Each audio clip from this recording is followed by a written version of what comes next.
ದೊಡ್ಡೊಂದು ಇದಿದ್ದಾನೆ ಮಂತ್ರವಾದಿ ಒಂದು ಮನೆ.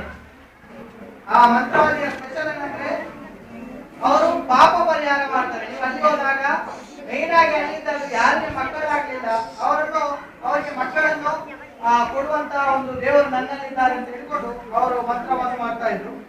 ಅವ್ರು ಏನ್ ಮಾಡ್ತಾ ಇದ್ರು ಅಂದ್ರೆ ಬೇಡ ಮತ್ತೆ ಮಾಡೋದು. ಇನ್ನೊಂದು ನಿಮ್ಗೆ ಹಿಂದೆ ನೋಡಿರ್ಬೋದು ನೀವು, ನೀರಲ್ಲಿ ಕೂಡ ದೀಪ ಉರಿಸ್ತೇವೆ. ಇನ್ನೇ ಬೇಕಲ್ಲ ದೀಪ ಉರಿಸ್ಲಿಕ್ಕೆ. ಇದು ಕೂಡ ಒಬ್ರು ಮಾಡಿದಂತ ಎಲ್ಲ ಮಾಡಿದ್ದನ್ನೇ ನಾನು ಮುಂದೆ ಹೊಡೆದು. ಅವರು ಲಕ್ಷಾಂತರ ಹಣ ಮಾಡಿದ್ರು, ನಾವು ಇಲ್ಲೇ ಇದ್ದೇವೆ. ಅವರೇನ್ ಮಾಡಿದಂತ ನೋಡಿ, ದೀಪ ಅದಕ್ಕೆ ನೀರು ಹಾಕೋದು, ಅಲ್ಲಿ ಯಾವುದು ನಿಂತಲ್ಲಿ ದೀಪ ಹೊಡೆದು. ನಾನು ಕೂಡ ಮಾಡ್ತೇನೆ ನೋಡಿ. ದೀಪ ನೀರು ಡೌಟ್ ಇದ್ರೆ ನೀರು ನೀವೇ ಕೊಡುದು, ಇಲ್ಲಾಂದ್ರೆ ನೀರು ಯಾರು ಕೊಟ್ಟರಲ್ಲ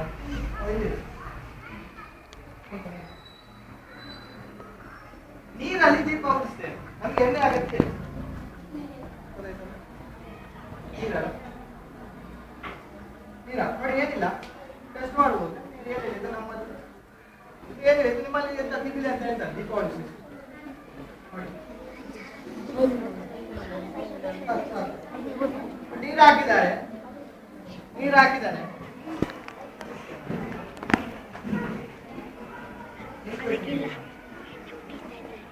ಬಂತಿ ಇದೆ,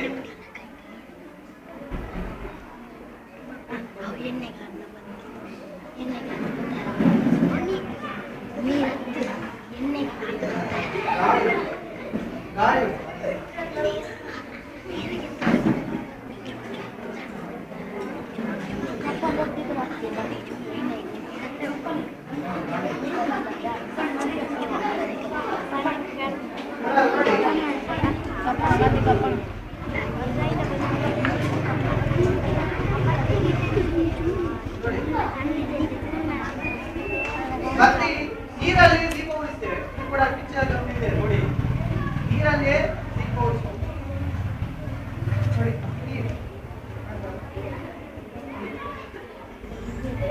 ಇದರಿಂದಾಗಿ ನನಗೆ ಎಷ್ಟು ಪವರ್ ಇದೆ ನೋಡಿ. ನಾನು ನೀರಲ್ಲೇ ದೀಪ ಉಳಿಸುವಂತ ಒಂದು ಅಷ್ಟು ಪವರ್ ಇರುವಂತ ವ್ಯಕ್ತಿ. ನಾನು ಹೇಳಿದಾಗ ಕೇಳಿದ್ರೆ, ನಾನು ಹೇಳಿದ ಪೂಜೆ ಮಾಡಿದ್ರೆ ನಿಮ್ಮ ರೋಗ ಎಲ್ಲ ಏನಾಗ್ತದೆ.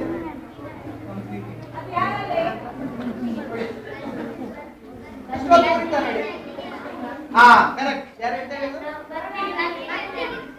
ಅಲ್ಲ ನನಗೆ ಒಂದು ಪ್ರಶ್ನೆ ಅಂದ್ರೆ ಅಲ್ಲ ಈಗ ಖುಷಿ ಆಯ್ತು, ಯಾಕಂದ್ರೆ ಈಗ ಪ್ರಶ್ನೆ ನಿಮ್ಮಿಂದ ಬಂತು. ಈ ಪ್ರಶ್ನೆಯನ್ನು ಯಾರಿಗೆ ಹೇಳಿದ್ರಿ? ಯಾರು ನಿಮ್ಮನ್ನು ಮೋಸ ಮಾಡ್ತಾರೆ, ನೀವು ಪ್ರಶ್ನೆ ಇಟ್ಕೊಂಡೇ ಹೋಗಿ ಅವರಲ್ಲಿ ಕೇಳಿ, ಯಾಕೆ ವಾಮಿಟ್ ಮಾಡಿಸಿರಿ ನೋಡ, ಕೆಳಗೆ ಮಾಡಿಸಿ ತೋರಿಸಿ. ಈ ಪ್ರಶ್ನೆಯನ್ನು ಅಂದ್ರೆ ವೈಜ್ಞಾನಿಕ ಮನೋಭಾವ ಹುಟ್ಟುದಂದ್ರೆ ನಾವು ಕ್ವಶನ್ ಮಾಡಬೇಕು. ಸತ್ಯವನ್ನು ನಂಬಿ. ಬುದ್ಧ ಕೂಡ ಹೇಳಿದ್ದಾನೆ, ಪ್ರತಿಯೊಂದನ್ನು ವಿಚಾರಿಸಿ ತರ್ಕ ಮಾಡಿ ಆಧಾರ ಇಟ್ಟುಕೊಂಡು ನಂಬಿ ಅಂತ ಅವತ್ತು ಹೇಳಿದ್ದಾನೆ ಬುದ್ಧ. ಅಂದ್ರೆ ಅವನು ಕೂಡ ನೀವು ಗೌರಿಯನ್ನು ನಂಬೇಡಿ ಅಂತ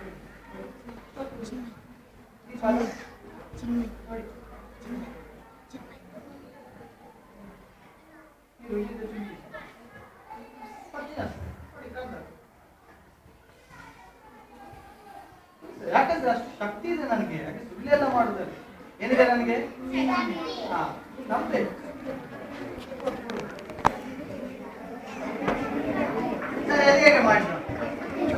ಅದು ಹೇಗೆ ಮಾಡಿದ ಅಲ್ಲ, ಬತ್ತಿಗೆ ಹಾಕಿದ್ರು ನೀರು ಇರುದಲ್ಲ, ನೀರು ಹೇಳಿದ್ರು ಬತ್ತಿ ನೀರನ್ನು ಹೇಳಿದ್ರು ಅಲ್ಲ. ಈಗ ಇವನು ಹಾಕಿದ ನೋಡಿ ಎಷ್ಟು ಹೊತ್ತು, ಮತ್ತೆ ಈಗ ನೀರು ಫುಲ್ ಇದೆ ನೋಡಿ. ಕಾಣ್ತಾ ಉಂಟಾ? ಈಗ ಇಲ್ಲಿಗೆ ತಂದಿದೆ ನೀರ್ನ, ಬತ್ತಿಯಲ್ಲಿ ಹೋಗುದಿಲ್ವಾ? ನೀವು ಮಳೆಗಾಲದಲ್ಲಿ ನೀವು ದೀಪೋತ್ಸವ ಆಗ್ತದೆ ಹೊರಗೆ. ಅದೇ ಹೇಳುದಿಲ್ಲ, ಅದು ಶಿಗಳಿ ದೀಪ ಅಂತ ಗೊತ್ತಾ ನಿಮಗೆ? ಹೇಳಿದ್ರ ಶಿಗಳಿ ದೀಪದಲ್ಲಿ ಉರಿತಾ ಇತ್ತು ದೀಪ. ಓಟಿ ಕಟ್ಲೆ ಮಾಡಿದ್ರು ಪಾಪ, ನೋಡಿದ್ರ? ನಾನು ಶಿಗಳಿ ದೀಪ ಅಂತ ಉತ್ತರ ಕರ್ನಾಟಕದಲ್ಲಿ ಬಹಳ ಫೇಮಸ್ ಆಗಿ. ಅಲ್ಲಿ ಏನಂದ್ರೆ, ಅಲ್ಲೇ ವಿಚಿತ್ರ ಏನಂದ್ರೆ, ಒಂದು ದೀಪ ಉಂಟು ಒಳಗೆ, ಅದು ನಂದುವುದೇ ಇಲ್ಲ. ಚಿಕ್ಕ ದೀಪ ನಂದುವುದೇ ಇಲ್ಲ, ವರ್ಷಗಟ್ಟಲೆ ಉಳಿತಾ ಇರ್ತದೆ. ಅದಕ್ಕೆ ಏನು ಹಾಕದೆ ಅಲ್ಲಿ ಏನು ಉಳಿದ, ಅದು ಅಲ್ಲಿಗೆ ಅದು ದೇವಸ್ಥಾನಕ್ಕೆ ಏನೆಲ್ಲ ಮಾಡಿ ಕೋಟಿಗಟ್ಟಲೆಯಲ್ಲಿ ಆ ಮಾಡಿದ ಇದ್ದಿದ್ದಲ್ಲ, ಇದು ಒಂದು ಹೆಣ್ಣು ಮಗಳು ಮಾಡಿದ್ದು, ಮತ್ತೊಂದು ಮನೆಯವರು ಕೋಟಿಗಟ್ಟಲೆ ಮಾಡಿದ್ದು. ಲಾಸ್ಟಿಗೆ ಅದನ್ನು ಹೊರಗೆ ಹಾಕ್ಲಿಕ್ಕೆ ಹೋದ ಹೊರಗೆ ಏನು ಅಂತ ವಿಜ್ಞಾನಿಗಳು ನೋಡ್ಲಿಕ್ಕೆ ವಿಜ್ಞಾನಿಗೆ ಬಿಟ್ಟು ಬಿದ್ದಿದೆ. ಯಾಕಂದ್ರೆ ಒಂದು ನಂಬಿದ ನಂತರ ಮತ್ತೆ ಅದೊಂದು ಧರ್ಮ ಅಂತ ಹೇಳಿ ಅದು ಮುಟ್ಬೇಡಿ ನನ್ನ ಧರ್ಮಕ್ಕೆ ಇದಾದ. ಸೊ ಅದು ಏನ್ ಮಾಡಿದವರಂದ್ರೆ, ನೀವು ಅಂತ ಪವಾಡ ಇರುವ ಜಾಗದಲ್ಲಿ ಒಂದು CCTV ಹಾಕಿ, ಹಾಗೆ ಇರಲಿಲ್ಲ CCTV ಏನಾಗ್ತದೆ ಈಗಂದ್ರೆ ಹೆಣ್ಣು ಮಗಳು ಏನ್ ಮಾಡ್ತಾ ಇದೆ ಅಂದ್ರೆ, ಒಂದು ದೀಪ ನೋಡಿ ಎಷ್ಟು ಚಿಕ್ಕದಿರ್ಲಿ, ದೀಪ ಚಿಕ್ಕ ಅಂತ ಮಾಡಿ 3 ದಿವಸ ಬರ್ತದೆ. ಎಣ್ಣೆ ಹಾಕ್ಬೇಕು, ಎಣ್ಣೆ ಹಾಕಿ ಚಿಕ್ಕ ಇದೆ ನಮ್ಮಲ್ಲಿ ಲ್ಯಾಂಪ್ ಎಲ್ಲ ನೋಡಿರ್ಬೋದು ಹಿಂದೆ 3 ದಿವಸ ಬರ್ತದೆ, ಇಷ್ಟೇ ಚಿಕ್ಕ ಬರ್ತಿದ್ವಿ ಸುತ್ತಲೂ. ಇವಳು 3 ದಿವಸಕ್ಕೊಮ್ಮೆ ಹೆಣ್ಣು ಮಗಳು ರಾತ್ರಿ ಆದ ನಂತರ ಬಂದದ್ದು, ಯಾರು ಒಳಗೆ ಹೋಗುವಾಗಿಲ್ಲ, ಯಾಕಂದ್ರೆ ದೇವರಿರುವ ಜಾಗ ಅಲ್ವಾ, ಚಿಕ್ಕ ಇಷ್ಟು ಮಾಡಿದ್ದಾರೆ ನೋಡ್ಲಿ. ರಾತ್ರಿ 12-1 ಗಂಟೆ ಮತ್ತೆ ರಾತ್ರಿ ಟೈಮ್ ಇದೆ. ಇವರು ರಾತ್ರಿ ಹೋಗಿ ಅದಕ್ಕೆ ವಾಪಸ್ 3 ದಿವಸಕ್ಕೊಮ್ಮೆ ಎಣ್ಣೆ ಮತ್ತೆ ಯಾರು ಒಳಗೆ ಹೋಗುವಾಗಿಲ್ಲ, ನಾನು ಮಾತ್ರ ದೇವರ ಪೂಜೆ ಮಾಡುವ, ಯಾಕಂದ್ರೆ ನನ್ನ ಮನೆಯಲ್ಲಿ ಉಳಿಸಿದ್ದು, ನನಗೆ ದೇವರು ಕೋಟಿಗಟ್ಟಲೆ ಸ್ನಾನ ಮಾಡಿ ಲಾಸ್ಟಿಗೆ ಹೋಗುವಾಗ ಅದು ಸಿಮೆಯಲ್ಲಿ ಉಳಿಸಿದ್ದು ಗೊತ್ತಾಯ್ತು. ಅಷ್ಟಾಗುವಾಗಲೇ ಎಷ್ಟು ಹಣ ಸಂಪಾದನೆ ಮಾಡಿದ್ದಾರೆ ತಿಳ್ಕೊಳ್ಳಿ. ನೀವು ಕೂಡ ಸುಲಭ ಚಂದ ಮಾತಾಡಲಿಕ್ಕೆ ಕಲಿ ಕೋಟಿಗಟ್ಟಲೆ ಗೊತ್ತಾಯ್ತಲ್ಲ ನೋಡಿ. ಕೊನೆಗೆ ನೀರಲ್ಲಿ